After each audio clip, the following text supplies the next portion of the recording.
حول ولا قوة إلا بالله. أعوذ بالله السميع العليم من الشيطان الرجيم. بسم الله الرحمن الرحيم.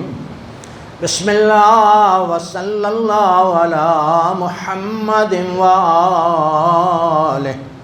توكلت على الحي الذي لا يموت والحمد لله الذي لم يتخذ صاحبة ولا ولدا ولم يكن له شريك في الملك ولم يكن له ولي من الذل وكبره تكبيرا. اللهم صل على محمد وآل محمد. لا إله إلا أنت سبحانك إني كنت من الظالمين. فاستجبنا له ونجيناه من الغم وكذلك ننجي المؤمنين.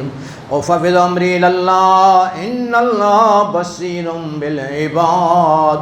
لا حول ولا قوة إلا بالله.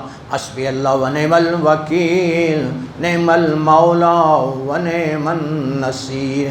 والحمد لله رب العالمين والعاقبة لأهل التقوى واليقين. والصلاة والسلام على الرسول المسدد والمصطفى الأمجد والمحمود الأحمد والنبي المؤيد رسول الثقلين جد الحسن والحسين أبي القاسم محمد. محمد وآل محمد. ثم الصلاة والسلام على أولاده الطيبين الطاهرين المعصومين المنتجبين المنتخبين. لا سيما على صاحب الدعوة النبوية والصولة الحيدرية والعصمة الفاطمية والحلم الحسنية والشجاعة الحسينية والصبر السجادية والمآثر الباكرية والآثار الجعفرية والعلوم الكاظمية والحجج الرضوية والجود التقوية والنقاوة النقوية والهيبة العسكرية والغيبة الإلهية.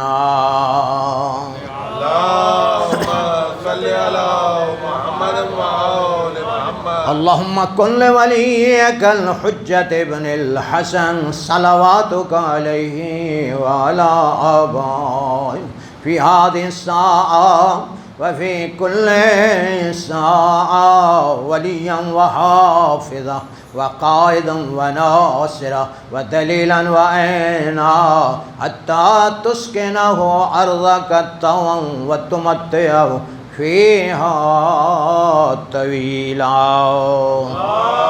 محمد وآل محمد وعجل فرج آل محمد وأهلك عدو آل محمد وارزقنا الشفاعة آل محمد واللعنة الدائمة الباقية على غاصب حقوقهم ومنكري فضائلهم أجمعين. أما بعد فقد قال الله في كتاب الحكيم وقوله الحق. بسم الله الرحمن الرحيم. وَلَنَبْلُوَنَّكُمْ بِشَيْءٍ مِنَ الْخَوْفِ وَالْجُوعِ وَنَقْصٍ مِنَ الْأَمْوَالِ وَالْأَنْفُسِ وَالثَّمَرَاتِ وَبَشِّرِ الصَّابِرِينَ الَّذِينَ إِذَا أَصَابَتْهُمْ مُصِيبَةٌ قَالُوا إِنَّا لِلَّهِ وَإِنَّا إِلَيْهِ رَاجِعُونَ أُولَئِكَ عَلَيْهِمْ صَلَوَاتٌ مِّن رَّبِّهِمْ وَرَحْمَةٌ وَأُولَئِكَ هُمُ المهتدون. اللهم صل على محمد وآل محمد. ارشاد رب العزت ہے وَلَنَبْلُوَنَّكُمْ، ضرور ہم تمہارا امتحان لیں گے، کچھ خوف سے، کچھ بھوک سے، کچھ پیاس سے، کچھ مال کی کمی سے، کل جان اور پھلوں کی کمی سے. حبیب جو ہمارے امتحان میں صبر و استقامت دکھائے اس کو جنت کی بشارت دے دو. جب ان پر کوئی مصیبت آتی ہے، مشکل پریشانی آتی ہے، تو وہ کلمہ استرجاع پڑھتے ہیں، انا للہ و انا الیہ راجعون، ہم اللہ ہی کے ملک ہیں اور اللہ کی بارگاہ میں پیش ہو رہے ہیں۔ ارشاد ہوتا ہے یہی وہ لوگ ہیں جن پر اللہ کی رحمتیں بھی نازل ہوتی ہیں، برکات بھی نازل ہوتے ہیں، اور یہی وہ ہیں جو ہدایت یافتہ ہیں۔ قرآن مقدس میں یہ سورہ بقرہ کی آیات ہیں۔ غور کریں اس ماہ رمضان المبارک کی کیا رحمتیں ہیں، کیا برکتیں ہیں، کہ اس ماہ رمضان کا ہر دن باقی دنوں سے افضل، اس کی راتیں باقی راتوں سے افضل، اس کے لمحات باقی لمحات سے افضل ہیں۔ پروردگار کا لطف و کرم ہے کہ اس ماہ مبارک میں ہمارا سانس لینا تسبیح کا ثواب رکھتا ہے۔ تسبیح جناب سیدہ سلام اللہ علیہا کی کیا اہمیت ہے، کیا فضیلت ہے۔ ہمارے چھٹے امام امام جعفر صادق علیہ السلام فرماتے ہیں جو شخص واجب نماز کے سلام کے بعد فوراً تسبیح جناب سیدہ پڑھتا ہے، اللہ اس کے نامہ اعمال میں 1000 نافلہ کا اجر و ثواب عطا کر دیتا ہے۔ اور کیا اب اللہ کا لطف و کرم دیکھیں، یہی اجر و ثواب پروردگار عالم روزہ داروں کو اس ماہ رمضان میں ہر سانس کے بدلے عطا کرتا ہے۔ اس میں نیند کرنا بھی عبادت ہے، اس میں اعمال قبول ہوتے ہیں۔ خصوصیت کے ساتھ پروردگار نے اس ماہ رمضان میں اپنے بندوں کو اپنا مہمان بنایا ہے، اور اس کا لطف و کرم یہ ہے کہ وہ ہمیں روحانیت اور جسمانیت کے لحاظ سے صحت عطا کرنا چاہتا ہے، سلامتی عطا کرنا چاہتا ہے، اس لیے کہ انسان 11 مہینوں میں اپنی مرضی سے کھا رہا ہوتا ہے، اور یاد رکھیں انسان جو زیادہ کھانا کھاتا ہے اسی وجہ سے اس کو امراض لاحق ہوتی ہیں، اور معدہ جو ام الامراض ہے، پروردگار عالم چاہتا ہے اس ماہ مبارک میں اس کی سروس ہو جائے۔ تو غور کیا، یہ انسان کو اس ماہ رمضان میں جو روزہ رکھنا ہے اس کا شکر کرنا ہے، اس کا لطف کرم تو دیکھو، اس نے یا ایھا الذین آمنوا کہہ کر، یہ جو روزے میں انسان کو تکلیف ہوگی، تھکاوٹ ہوگی، بھوک پیاس ہوگی، اللہ نے چھٹے امام فرماتے ہیں صاحب ایمان کہہ کر اس تلخی کو شنینے میں تبدیل کر دیا ہے کہ مومنین جو ہیں وہ نہیں گھبرائیں گے، جب ان پر کوئی تکلیف آئے گی تو وہ کلمہ استرجاع پڑھیں گے۔ اس ماہ رمضان مبارک میں قرآن کی ایک آیت کی تلاوت باقی دنوں میں پورے قرآن کے ختم کے ثواب کے برابر ہے۔ اور کیا آپ نے، میں نے آپ کے سامنے 2 آیتوں کی تلاوت کی ہے، تو گویا 2 قرآن ختم ہوئے ہیں، بلکہ بسم اللہ بھی پڑھی ہے تو بسم اللہ بھی ایک آیت ہے، 3 قرآن ختم ہوئے ہیں۔ یہ دنیا دارالامتحان ہے، یہ گزرگاہ ہے۔ اس دنیا میں رہتے ہوئے ہمیں آخرت کے گھر کو سنوارنا ہے، بنانا ہے۔ یہ دنیا گزرگاہ ہے، یہ عارضی گھر ہے، اس کی نعمتیں بھی عارضی۔ سورہ قصص کے اندر غور کریں، 77 نمبر کی آیت ہے، وابتغ فیما آتاک اللہ الدار الآخرہ ولا تنس نصیبک من الدنیا واحسن کما احسن اللہ الیک ولا تبغ الفساد ان اللہ یحب المفسدین، کہ اے حضرت آدم کے بیٹے اس دنیا میں رہتے ہوئے دنیا کے مال سے آخرت کے گھر کو سنوارو، بناؤ، جہاں تم نے ہمیشہ رہنا ہے، جہاں کی زندگی ہمیشہ، جہاں کی نعمتیں ہمیشہ کے لیے۔ اور کیا اب اس آیت کی تفسیر کیا ہے، اس کا مفہومانہ کیا ہے؟ غور کریں، معصوم ہم سے بہتر جانتے ہیں، کیونکہ معصوم معلم قرآن ہے، مفسر قرآن ہے۔ قرآن میں سورہ قمر میں 4 مرتبہ ہوتا ہے وَلَقَدْ يَسَّرْنَا الْقُرْآنَ لِلذِّكْرِ فَهَلْ مِن مُدَّكِرٍ، تحقیق ہم نے اس قرآن کو سہل آسان بنا دیا ہے، اور کریں، سال و آسان ہے نہیں۔ کیسے ہو سکتا ہے؟ اس دنیا میں رہتے ہیں، ایک غیر معصوم کتاب لکھتا ہے، جب تک اس کتاب کو پڑھانے والا استاد نہ ہو، معلم نہ ہو، ٹیچر نہ ہو، سمجھ میں نہیں آتی۔ یہ کیسے ہو سکتا ہے کہ قرآن ہماری سمجھ میں آ جائے؟ غور کریں، اس شخص کا اشتباہ تھا جس نے کہا حسبنا کتاب اللہ، بہت بڑا اشتباہ تھا اس کا۔ غور کریں، عربی گرامر کے لحاظ سے یسر یسر، یہ باب تفعیل ہے اور یہ ہمیشہ متعدی استعمال ہوتا ہے، یعنی آسان نہیں ہے، بلکہ ہم نے اس کو آل محمد کے ذریعے آسان بنا دیا ہے۔ اس لیے قرآن میں ارشاد ہوتا ہے فَاسْأَلُوا أَهْلَ الذِّكْرِ إِن كُنتُمْ لَا تَعْلَمُونَ، اہل ذکر سے پوچھو اگر تم نہیں جانتے۔ اور ہمارے پانچویں امام محمد باقر علیہ السلام فرماتے ہیں، غور کریں، ایک مرحومہ مغفورہ کی مغفرت کی درجات کی بلندی کے لیے یہ مجلس ہو رہی ہے۔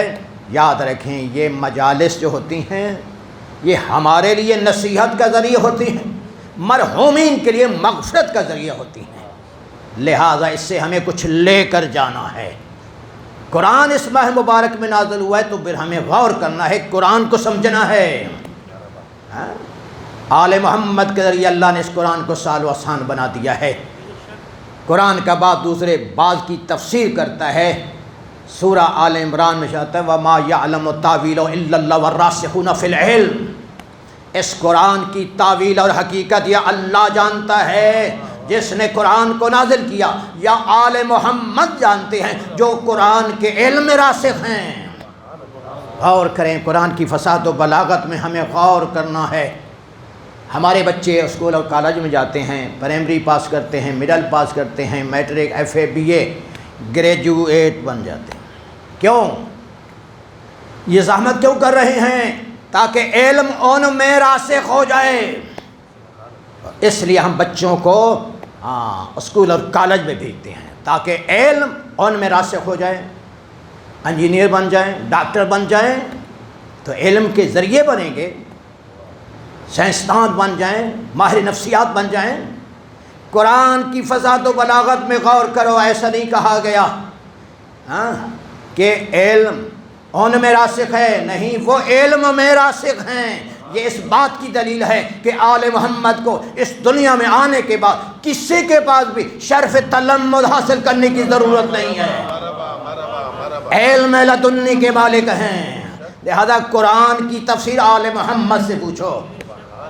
مولا کائنات امیر المومن علی ابن ابی طالب علیہ السلام فرماتے ہیں، اس آیت کی تفسیر یہ ہے من ابصر بہا بصرت ہو ومن ابصر الیہا آمد ہو، جس نے دنیا کے ذریعے دیکھا اس کو بابصیرت بنا دیتی ہے، اور جس نے دنیا کی طرف دیکھا اس کو اندھا بنا دیتی ہے۔ کیا معنی ہے؟ یعنی اس دنیا کو ذریعہ سمجھنا ہے۔ یہ دنیا مظہرۃ الآخرہ ہے، آخرت کو بنانے سنوارنے کے لیے بہترین ذریعہ ہے۔ اور کیا بولے، لہذا دنیا کو مطمع نظر نہیں سمجھنا۔ دنیا کی زیب و زینت سے انسان نے محبت نہیں کرنی۔ انسان اس دنیا سے جا رہا ہے، یاد رکھیں موت فنا کا نام نہیں ہے، موت بقا کا نام ہے۔ قرآن میں کیا ہوتا ہے؟ سورہ کاف کی آیت ہے فمن کان یرجو لقاء اللہ فلیعمل عملا صالحا ولا یشرک بعبادۃ ربہ احدا، جو یہ امید رکھتا ہے کہ اللہ کی بارگاہ میں اللہ کی لقاء کے لیے پیش ہو تو اس کو چاہیے دنیا میں اچھے اعمال انجام دے اور اللہ کی عبادت میں کسی کو شریک قرار نہ دے۔ اور کیا، یہ دنیا کی زندگی عارضی زندگی ہے، فانی زندگی ہے، ہمیشہ کی زندگی اس کے بعد شروع ہونے والی ہے۔ یہی وجہ ہے، غور کریں قرآن میں سورہ ملک کی آیت ہے، ارشاد ہوتا ہے تبارک الذی بیدہ الملک وہو علی کل شیء قدیر الذی خلق الموت والحیات لیبلوکم ایکم احسن عملا، با برکت ہے وہ ذات جس کے قبضے قدرت میں اس کائنات کا اقتدار ہے، جو ہر شے پر ہمیشہ قدرت رکھنے والا ہے، اس نے موت کو زندگی سے پہلے خلق کیا تاکہ تمہارا امتحان کرے، تمہاری آزمائش کرے۔ کون ایسا ہے جو بہترین عمل انجام دیتا ہے، حسن عمل کا مظاہرہ کرتا ہے؟ تو غور کریں، موت کو پہلے ذکر کیا، حیات کو بعد میں ذکر کیا۔ حالانکہ ظاہری طور پہ کیا ہو رہا ہے؟ ظاہری طور پہ انسان دنیا میں پہلے پیدا ہوتا ہے، بعد میں دنیا سے انتقال ہو رہا ہے۔ قرآن کی فصاحت و بلاغت میں ہمیں غور کرنا ہے، یہ آل محمد ہی ہمیں بتائیں گے کہ اس کا کیا فلسفہ ہے۔ معصومین فرماتے ہیں پروردگار عالم نے اس موت کو یہاں جو مقدم کیا ہے، اس کا مفہوم یہ ہے کہ موت جو ہے وہ فنا کا نام نہیں، انتقال کا نام ہے۔ یعنی کہ حقیقت میں انسان دنیا سے جب منتقل ہوتا ہے وہ اصل میں زندگی ہے۔ لہذا انسان کو متوجہ کرنے کے لیے کہ حضرت انسان اس دنیا میں اس سے محبت نہ کرنا، اس کی زیب و زینت میں مصروف نہ ہو جانا، اصل میں تیرا مقام آخرت ہے۔ ہم میں سے ہر ایک نے دنیا سے جانا ہے، اور دنیا سے جانے کے بعد سے لے کر قیامت تک اس کے درمیان والے پیریڈ کو عالم برزخ کہا گیا ہے، اور عالم برزخ میں ہم نے زندگی گزارنی ہے۔ غور کیا آپ نے؟ تو جب انسان دنیا سے منتقل ہوتا ہے، اس کے اعمال مجسم ہو کر اس کے سامنے آ جاتے ہیں۔ اچھے اعمال اچھی شکل و صورت اختیار، برے اعمال بری شکل و صورت اختیار کرتے ہیں۔ اچھے اعمال باعث راحت ہوتے ہیں، برے اعمال باعث اذیت ہوتے ہیں۔ ابھی ہم دیکھ نہیں رہے اچھے اعمال کی ہمیں کیا اللہ جزا دے رہا ہے، برے اعمال کی نعوذ باللہ کیا سزا ہے، چونکہ مادیت غالب ہے۔ قرآن میں ارشاد ہوتا ہے فَلَا تَعْلَمُ نَفْسٌ مَّا أُخْفِيَ لَهُم مِّن قُرَّةِ أَعْيُنٍ جَزَاءً بِمَا كَانُوا يَعْمَلُونَ۔ کوئی زیرو نہیں جانتا جو وہ اعمال انجام دے رہا ہے، اچھے یا برے، کون سی اس کی آنکھوں کی ٹھنڈا کا باعث ہے، کون سی اس کے دل کے لیے راحت اور سکون کا باعث، جو بدلہ ہوگا ان اعمال کا جو وہ انجام دے رہا ہے۔ تو اعمال مجسم ہو کر سامنے آ جائیں گے۔ اور کیا عالم برزخ، اس کا نام عالم ارواح بھی ہے، اس کا نام عالم قبر بھی ہے۔ اور کیا اپنے ہم نے رہنا ہے عالم برزخ کے لیے، کیا تیاری کی ہے، کیا ہم نے اس کے لیے زحمتیں برداشت کی ہیں؟ رہنا ہے عالم برزخ میں۔ ہمیں چاہیے اس دنیا میں رہتے ہوئے اچھے اعمال انجام دیں، خدمت خلق کریں، یہ بہترین عبادت ہے، یہی پیغمبر کی سیرت ہے، یہی اہل بیت کی سیرت ہے۔ خدمت خلق، اللہ کے بندوں کی خدمت کرنا۔ اس ماہ رمضان المبارک میں خصوصیت کے ساتھ 8ویں ماہ رمضان کی جو دعا ہے، ہمارے چوتھے امام کی دعاؤں میں سے یہ جملہ ہے، پالنے والے ہمیں اس ماہ رمضان المبارک میں بھوکھوں کو، غرباء فقراء کو کھانا کھلانے کی توفیق عطا فرما۔ اور کیا بولے؟ تو اہل بیت کی سیرت یہی ہے، اور یہی باقیات الصالحات ہیں۔ کیا بولے؟ اس کی مثالیں ہزاروں مثالیں ہیں۔ 10 رمضان المبارک کون سی تاریخ ہے؟ جس دن محسنہ اسلام ام المومنین حضرت خدیجہ کبریٰ سلام اللہ علیہا کی زہری رحمت ہے، اس بی بی کا سارا سرمایہ اللہ کے دین پر خرچ ہو گیا۔ کتنا سرمایہ تھا، سونا اور چاندی، اور جس کے سائے میں اونٹ جیسا حیوان بیٹھتا تھا، سب راہ خدا میں خرچ کر دیا، پاک پیغمبر کے قدموں پر نچھاور کر دیا۔ بی بی کا تاریخ ساز جملہ ہے کہ اہل مکہ تو میرے ہزاروں میں قرض دار ہو، لاکھوں میں قرض دار ہو، سب قرضے معاف ہو سکتے ہیں اگر اللہ کی توحید کا کلمہ پڑھ لو، پاک پیغمبر کی رسالت کا کلمہ۔ اور کیا، اور پھر پروردگار کا لطف کرم بھی دیکھیں۔ سورہ والضحیٰ میں فرماتا ہے وَوَجَدَكَ عَائِلًا فَأَغْنَىٰ، حبیب کیا آپ تنگ دست نہ تھے، ہم نے آپ کو مالا مال کر دیا۔ غور تو کریں، پوری دولت سرمایہ بی بی کا اللہ کی دین پر خرچ ہوا ہے، اللہ فرما رہا ہے ہم نے تجھے مالا مال کیا۔ پروردگار عالم کسی کے فعل کو اپنا فعل کب قرار دیتا ہے؟ یا وہ نبی ہوتا ہے یا وہ امام ہوتا ہے، یا وہ ولی ہوتا ہے یا وہ ولیہ ہوتی ہے۔ پروردگار نے ام المومنین حضرت خدیجہ کبریٰ سلام اللہ علیہ کے فعل کو اپنا فعل قرار کے اس بات کو واضح کر دیا کہ یہ بی بی میری ولیہ ہے۔ یہ بی بی کی سنت رہی ہے، یہ بی بی کی سیرت رہی ہے۔ ایک مرحومہ بکفورہ کے سال اس وقت مجلس ہو رہی ہے، غور کریں، صاحب اولاد تھیں،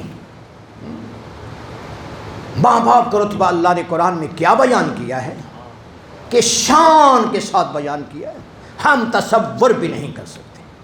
یہ اس کا لطف و کرم ہے کہ جہاں بھی اس نے اپنی اطاعت کا تذکرہ کیا ہے ساتھ ساتھ فرمایا وَبِالْوَالِدَيْنِ إِحْسَانًا، ماں باپ حسن سلوک بھی کرو، اچھے اخلاق سے بھی زندگی گزارو۔ سورہ لقمان ہوتا ہے انشکر لی وَلِوَالِدَيْک، میرا شکریہ بھی ادا کرو، ماں باپ کا بھی شکریہ ادا کرو۔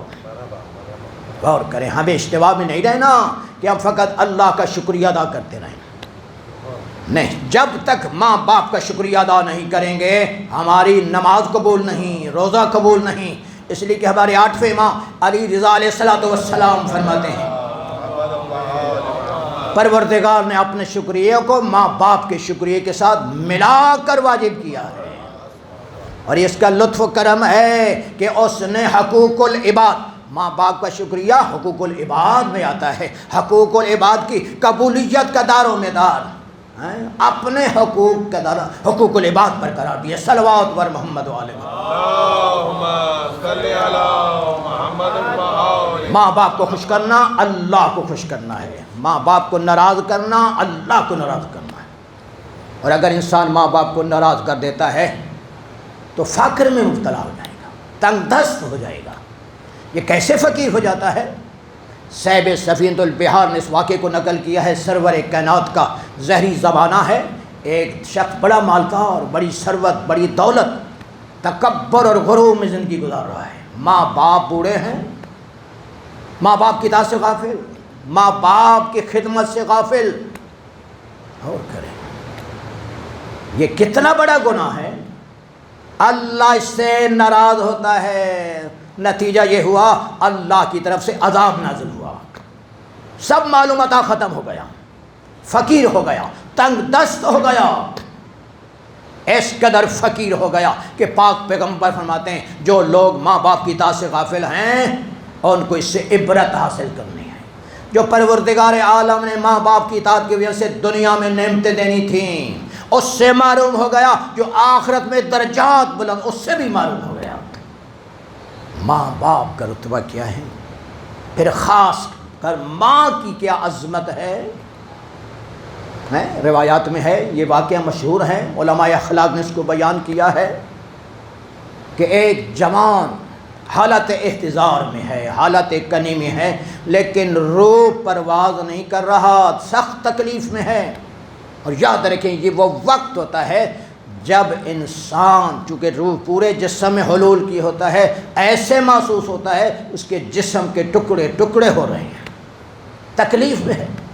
پاک پیغمبر تشریف لائے، پاک پیغمبر اس کو کلمہ شہادت تلقین کیا، زبان حرکت کرنے کے لیے تیار نہیں۔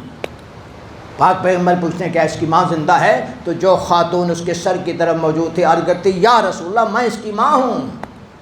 پیغمبر فرماتے کیا وجہ تم اس سے ناراض تو نہیں ہو؟ عرض کرتی ہے یا رسول اللہ 6 سال کا عرصہ ہو گیا، کبھی محبت بھرے لہجے میں گفتگو نہیں کی، محبت بھری نگاہ سے دیکھا نہیں۔ پیغمبر فرماتے ہیں یہی وجہ ہے، جب تک تم معاف نہیں کرو گے یہ اسی حالت میں رہے گا، اب اللہ کے لیے معاف کر دے۔ اب جو ہی ماں نے معاف کیا اب زبان نے حرکت کی، اور کہیں یہ ماں کا رتبہ ہے۔ پاک پیغمبر پوچھتے ہیں صاحب نے کیا دیکھ رہا؟ عرض کرتا ہے یا رسول اللہ ایک سیاہ شکل و صورت ہے جو مجھے چھوڑ نہیں رہی۔ پاک پیغمبر فرماتے ہیں اس دعا کا ورد یوم یقبل الیسیر و یعفو عن الکثیر اقبل من الیسیر واعف عن الکثیر، اے زیادہ لغزشات سے درگزر کرنے والی ذات اور تھوڑے سے خلوص والے عمل کو قبول کرنے والی ذات، میری لغزشات سے درگزر فرما، میرے تھوڑے سے خلوص والے عمل کو قبول فرما۔ جو ہی اس نے یہ دعا کا ورد کیا، اب پاک پیغمبر پوچھتے ہیں سامنے کیا، عرض کرتا ہے یا رسول اللہ اب وہ سیاہ شکل و صورت مجھ سے دور ہو رہی ہے، ایک نورانی چہرے والی شکل میری طرف بڑھ رہی ہے۔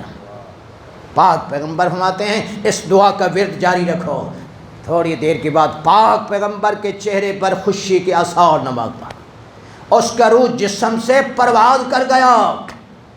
تو اب غور تو کریں، یہ ماں کی عظمت ہے کہ جب تک ماں نے معاف نہیں کیا، زبان نے حرکت نہیں کی، تو گویا پیغمبر کے قدموں کے صدقے ماں کی رضایت سے اس کی مغفرت ہوگی۔ صلوات بر محمد و آل محمد۔ ماں کا رتبہ کیا ہے؟ ایک شخص کہتا ہے یا رسول اللہ میری ماں معذور ہیں، اپاہج ہیں، نہ حرکت کر سکتی ہیں، نہ کھانا کھا سکتی ہیں، میں ان کی خدمت کرتا ہوں، ان کو کھانا کھلاتا ہوں، کیا میں نے ماں کا حق ادا کر دیا؟ نہیں، پاک پیغمبر فرماتے ہیں نہیں، ماں کا حق ادا نہیں ہو سکتا اگرچہ تم ریت کے ذرات کے برابر، بارش کے قطرات کے برابر ماں کی خدمت کرو، ایک لمحے کا حق ادا نہیں ہو سکتا جو اس نے زحمت و تکلیفوں کے ساتھ تمہیں اپنے بطن میں اٹھایا ہے۔ عرض کرتا ہے یا رسول اللہ میں ان کی خدمت کرتا ہوں، کیا میں نے حق ادا کیا؟ پیغمبر فرماتے ہیں نہیں، ماں کا حق ادا ہو ہی نہیں سکتا، اس لیے کہ ماں وہ ہستی ہے جس نے عرصہ دراز تک تمہیں اپنے بطن میں اٹھایا، زحمتیں تکلیفیں برداشت کی، پھر تیری ولادت کی زحمتیں برداشت کی، پھر تیری ولادت کے بعد پاکیزہ چھاتی سے پاکیزہ غذا فراہم کی، ان زحمتوں تکلیفوں کے ساتھ وہ تیری صحت کی دعائیں کرتی رہی، عمر کی درازی کی دعائیں کرتی رہیں، تم وہ ہو، تم چاہتے ہو تمہاری فکر ماں کی خدمت سے آزاد۔ صلوات بر محمد و آل محمد۔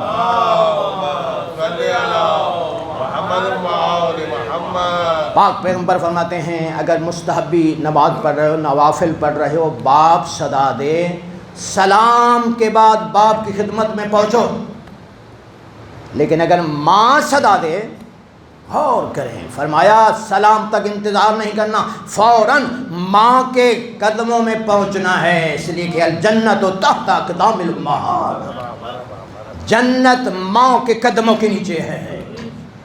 یہ میری اور آپ کی ماں کا رتبہ اور مقام ہے، کیا شان ہے اس بی بی کا، اور جس کے بارے رحمت العالمین فرماتے ہیں فاطمہ تو ام ابیہا، فاطمہ اپنے باپ کی ماں ہے۔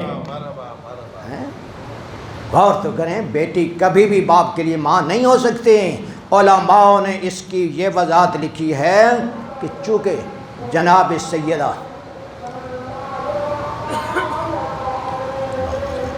ابھی ہم اذان شروع ہوئی، ہم نے مجلس کو روک دیا، اس کی اہمیت بھی ہمیں معلوم ہونی چاہیے کہ اس کا فلسفہ کیا ہے۔ آپ کو معلوم ہے شام کے دربار میں جب مولا سجاد نے خطبہ شروع کیا اور کیا تو اس فاسق فاجر یزید نے کہا مؤذن کو جاؤ ممبر پہ جا کر اذان شروع کر دو، تو میرے مولا نے اپنے خطبے کو روک لیا۔ غور کریں، یہ معصوم نے احترام کیا ہے، یہ اسلام کا شعار ہے، اسلام کا شعار اذان ہے، اس لیے کہا گیا جب اذان شروع ہو تمہیں اس وقت دنیاوی گفتگو نہیں کرنی، اس لیے کہ پیغمبر فرماتے ہیں من تکلم عند الاذان یتلجلج لسان عند الموت، اذان کے وقت جو دنیاوی گفتگو کر رہا ہوگا موت کے وقت اس کی زبان میں لکنت پیدا ہو جائے۔ اور کیا یہ فلسفہ ہے، لیکن حضرت نے اذان ہی سے استدلال کیا۔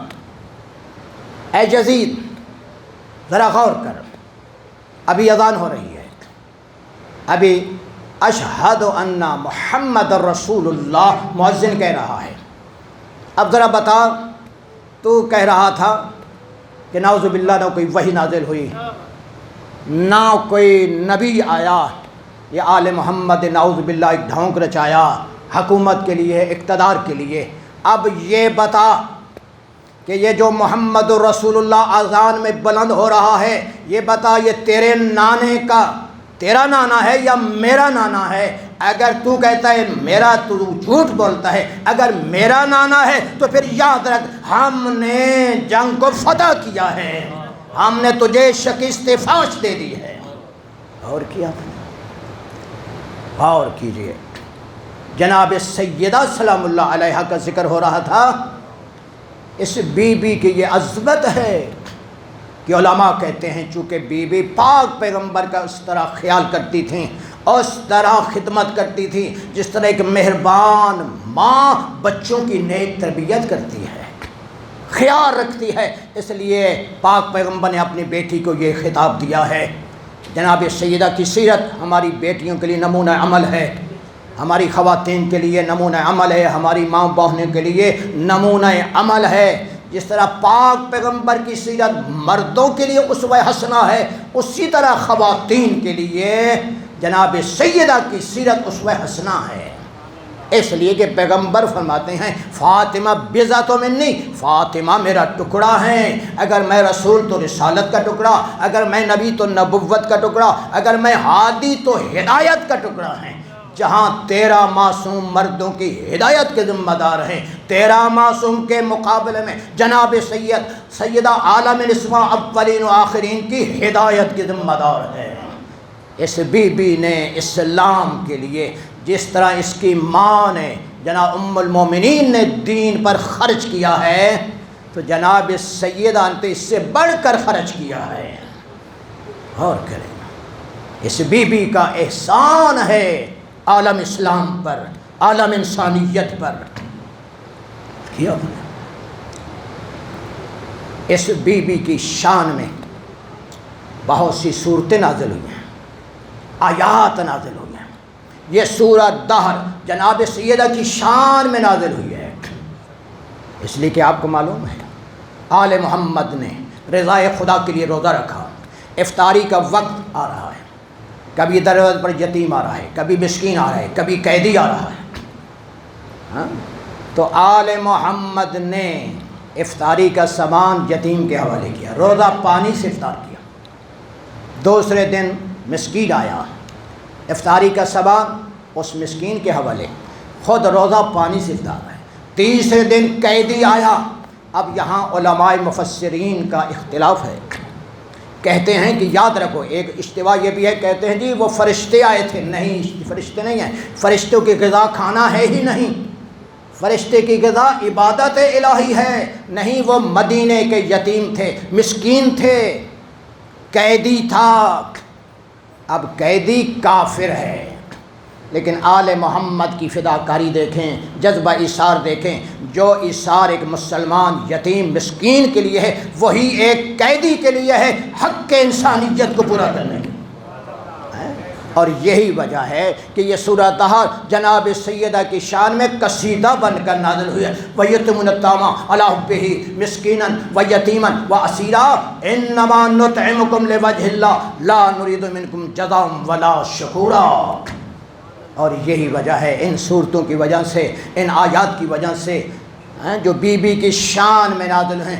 ایک شاعر نے بڑے خوبصورت انداز میں مدح سرائی کی ہے بی بی کی شان میں، کہتا ہے قرآن ہے فاطمہ کی مدحت لیے ہوئے، صلی علی درود کی نوبت لیے ہوئے، عظمت یہ دی ہے خدا نے، تعظیم کے لیے اٹھے نبی بار نبوت لیے ہوئے، گویا اسم اعظم پروردگار ہیں، چھپنے بے صاف شان ربوبیت لیے ہوئے۔ اس گودی میں حسن ہے تو اس گودی میں حسین، زہرا دو جہاں کی دولت لیے ہوئے۔ دیکھو عظمت زہرا کا یہ اہتمام، وہ کتنے پسر کھڑے ہیں امامت لیے ہوئے، دو لال ہے پہلو میں باقی ہیں نسل میں، اٹھیں نماز کے لیے تو جماعت لیے ہوئے۔ شوہر کے فرق پا پہ تاج ہے انما، بی بی سر پہ تاج شفاعت لیے ہوئے۔ یہ ماں حسن کی ہے، حسین کی، زینب کی، عباس کی بھی ماں، گودی میں کربلا بضعت لیے ہوئے۔ عزاداران اہل بیت، یہ ایک مرحومہ کے اصال ثواب کی مجلس ہے۔ یہ عزاداری سید الشہداء، اس سے ہمارے گناہ معاف ہوتے ہیں۔ اس سے ہمارے مرحومین کی مغفرت ہوتی ہے۔ حقیقت میں اس عزاداری کا فائدہ ہمیں مرنے کے بعد ہوگا۔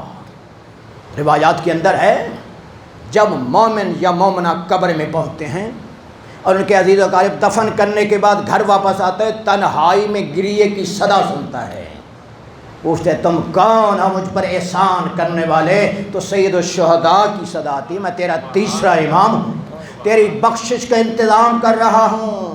تم نے آپنوں میں بیٹھ کر میری زینب کی چادر پر گریہ کیا، علی اصغر کی پیاس پر گریہ کیا، سکینہ کی یتیمی پر گریہ کیا۔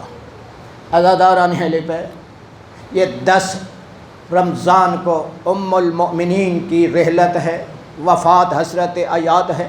اس کا صدمہ پاک پیغمبر پر کتنا ہوا؟ 1 سال تک حزن منایا ہے بی بی کا۔ ملکۃ العرب تھیں، عرب کی شہزادی تھیں، لیکن عزاداروں آخری وقت میں پاک پیغمبر کی خدمت میں عرض کرتے ہیں یا رسول اللہ، جو کچھ تھا وہ سب میں نے اللہ کی دین پر قربان کر دیا، اب میرے پاس کفن کے لیے بھی کچھ نہیں، آپ مجھے اپنے پیراہن میں کفن دینا۔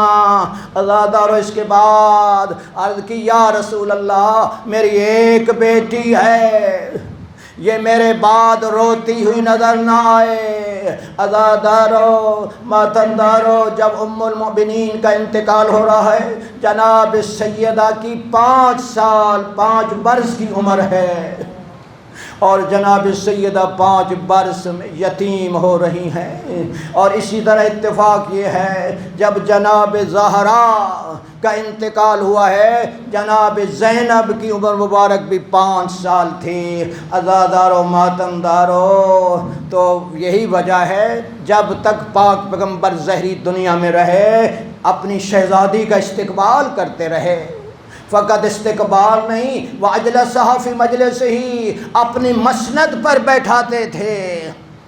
وہ بی بی جس کی سلطان الانبیاء نے تعظیم کی ہے۔ تو اب ایک محقق عالم کا جملہ ہے، کیا جب آخرت میں جناب سیدہ کی سواری آئے گی کیا پیغمبر استقبال نہیں کریں گے؟ جب پیغمبر کیا انبیاء استقبال نہیں کریں گے؟ اگر انبیاء تو کیا ان کی امتیں استقبال نہیں کریں گے؟ افسوس یہی ہے، اور جس کی تعظیم کے لیے پوری کائنات اٹھے، بابے کے بعد بابے کے ممبر کے سامنے کافی دیر کھڑے رہے۔ عزاداروں اس پر اکتفا نہیں ہے، بلکہ وہ پاک دروازہ جس پر پاک پیغمبر آیت تطہیر کی تلاوت کرتے رہے، پاک پیغمبر کے بعد کچھ نام نہاد آگ اور لکڑیاں لے کر آئے، دروازے کو جلایا۔ عزاداروں جلتا ہوا دروازہ جناب زہرا کے پہلو پر گرا، بیٹھ گئیں۔ علامہ امینی کا ایک جملہ ہے الغدیر کتاب کے اندر، اس موقع پہ جناب سیدہ نے امام زمانہ کو یاد کیا، یا مہدی ادرکنی۔ عزاداروں فرماتی ہیں فضا جل دیا، میں جلنے کے قابل نہیں رہی، میرا محسن شہید ہو گیا۔ عزاداروں ماتمداروں آخری جملہ جناب سیدہ کا آخری وقت ہے، وصیت فرمائی یا علی مجھے غسل دینا، مجھے کفن دینا، رات کی تاریکی میں میرا تابوت اٹھانا۔ عزاداروں کیا وجہ تھی؟ جناب ام المومنین کا جنازہ وہ دن میں اٹھایا گیا، ان کی بیٹی کا جنازہ رات کی تاریکی میں اٹھایا جا رہا ہے۔ اس کی کیا وجہ ہے؟ اس لیے کہ جناب زہرا کا پہلو زخمی تھا، پسلیاں ٹوٹ گئی تھیں، جب تک زہری دنیا میں رہی یہ مولا کائنات کو بھی نہیں بتایا۔ یہی وجہ ہے کہ وصیت کی میرا تابوت رات کی تاریکی میں اٹھایا جائے۔ عزاداروں رات کی تاریکی میں بی بی کا جنازہ اٹھایا گیا، تابوت اٹھایا گیا۔ چند لمحے کے بعد مولا کائنات نے محسوس کیا کوئی بی بی ہے، جو تابوت کے نیچے آہستہ آہستہ چل رہی ہے، پوچھتے ہیں بیٹا حسن یہ مستور کون ہے؟ میرا مولا حسن کرتے ہیں بابا یہ میری بڑی بہن زینب ہے جو ماں کے تابوت کے ساتھ آ رہی ہے۔ فرماتے ہیں بیٹا حسن ماں کا تابوت رکھو اور زینب کو گھر پہنچاؤ، میری زندگی میں میری غیرت برداشت نہیں کر سکتی کسی کو معلوم ہو جائے زینب کا قد کتنا ہے۔ اب عرض کریں گے مولا رات تاریک ہے، جناب زینب کے سر پر چادر ہے، آپ ساتھ ہے بھائی ساتھ، آپ کی غیرت نے برداشت نہ کیا، مولا یہی زینب ہے۔ آپ کے بعد کوفے کا بازار جب نزدیک ہے، فرماتی اماں فضا کوفہ بھی نزدیک ہے، میرے سر پر چادر نہیں ہے۔ الا لعنۃ القوم الظالمین وسيعلم الذين ظلموا أي منقلب ينقلبون۔